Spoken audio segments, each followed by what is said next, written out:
Hello, I'm Mike Fairborn. 25 years ago, my TV weather forecast looked like this.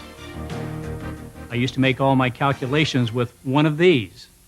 Now my information comes from satellites and worldwide computer systems, and the maps are Doppler radar images. Of course, all this new technology is the result of a great deal of scientific research. In the very same way, research has led to great improvements in the construction and maintenance of our local roads and streets. An important source of that research is the Minnesota Local Road Research Board, the LRRB. Engineers in Minnesota, in fact engineers around the world, use the results of LRRB research every day. I'd like to explain the LRRB's history and organization and then show you how much Minnesotans benefit from LRRB research. I'll be brief in covering the history and organization. If you want more details, they're in this brochure. The LRRB, which was established by Minnesota state law in 1959, has 10 members. They're appointed by the State Transportation Commissioner, and of the 10, 4 are county engineers and 2 are city engineers. The other members are from MnDOT and the University of Minnesota. The law says the LRRB may fund research on any aspect or part of a roadway, including pavement, bridges, drainage systems, roadside plantings, and environment and safety issues. The law also says funds can be used to reconstruct or replace any part of a roadway that has been used for LRRB research and has failed. Finally, the law allows LRRB funds to be used to implement and monitor research results.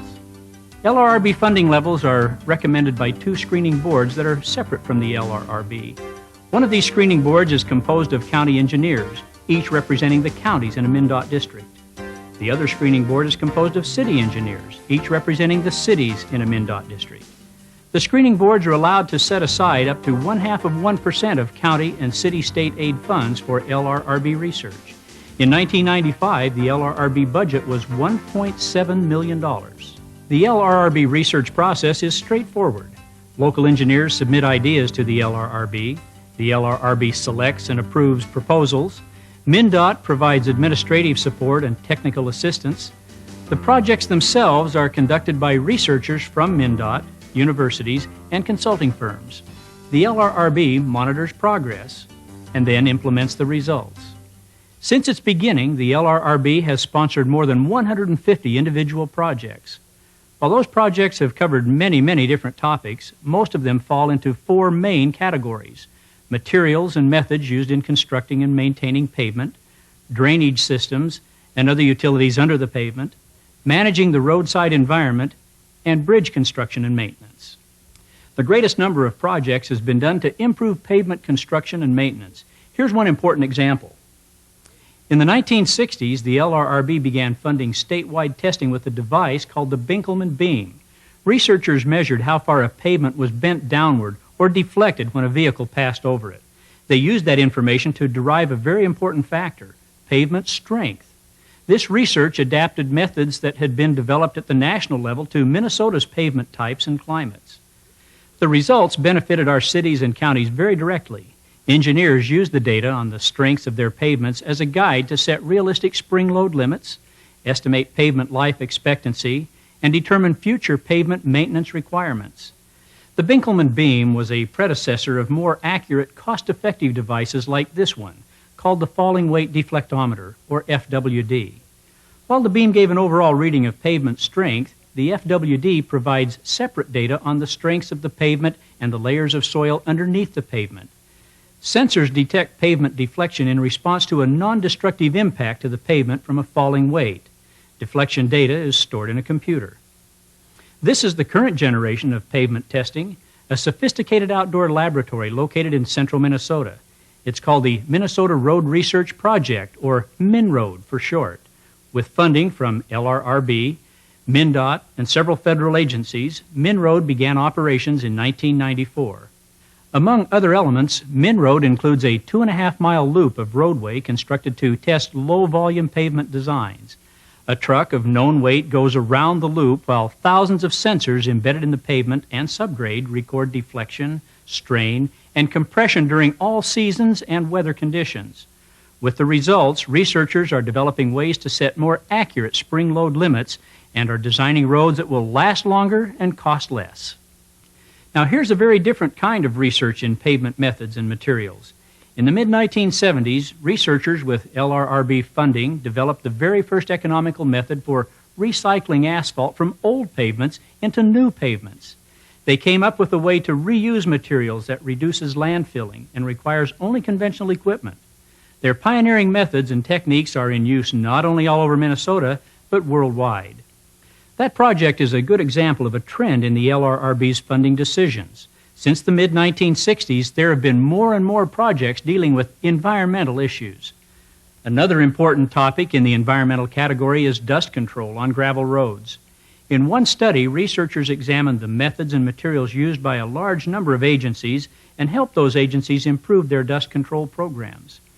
The result was that agencies with established dust control programs reduced their blading costs on gravel roads by an average of 50% and saved an average of 25 to 50% on the cost of regraveling. A third major area of LRRB-funded research focuses on water mains, drainage tiles, and other elements beneath the pavement. For example, 3 studies have been done on methods used to backfill utility trenches. Every year, miles of trenches are dug in Minnesota by utility companies, government agencies, and contractors, but before the LRRB studies, no reliable information was available on how a trench is likely to settle after it's backfilled. That meant there was almost always a dangerous bump or depression at the top of a filled-in trench. And based on survey data, researchers estimated that utility patches were reducing pavement life by 8 to 10 years. Public agencies were usually stuck with the bill when it was necessary to repair improper backfills. By observing existing backfilled trenches and comparing a variety of methods, researchers showed that the most critical factor in trench backfilling is compaction. The studies showed how much settlement could be expected in a given type of soil with a given compaction method. The most direct benefit from these studies has been a set of specific guidelines for trench dimensions and compaction methods that have been shown to avoid problems and save money. With LRRB support, this booklet has been distributed to utility companies, contractors, and public agencies throughout Minnesota. The other major LRRB category is research on constructing and maintaining bridges. One focus is on how de-icing salts affect the reinforcing bars called rebars inside concrete bridges. Corrosion of rebars is a major factor in bridge deterioration. In an 8-year study, researchers evaluated a variety of methods in use around the state to reduce rebar corrosion. The researchers identified the best methods and materials and distributed their findings. Now, local engineers can base their bridge maintenance decisions on solid evidence rather than guesswork. The LRRB also funded research on timber bridges. In one recent study, researchers found that constructing a layer of timber on top of an existing bridge deck increased the stiffness of the bridge by 35%. They also showed that layered construction saves money because thinner, less expensive timbers can be used. These research findings and specifications that can be used for existing and new bridges are now available to every local agency in Minnesota. In addition to funding research, the LRRB makes sure that the results of its research get out to the people who need them. A special LRRB subcommittee is responsible for publishing research reports and field guides, including these that I've shown you. But information is also disseminated in many other ways, including seminars, videos, and other technical assistance.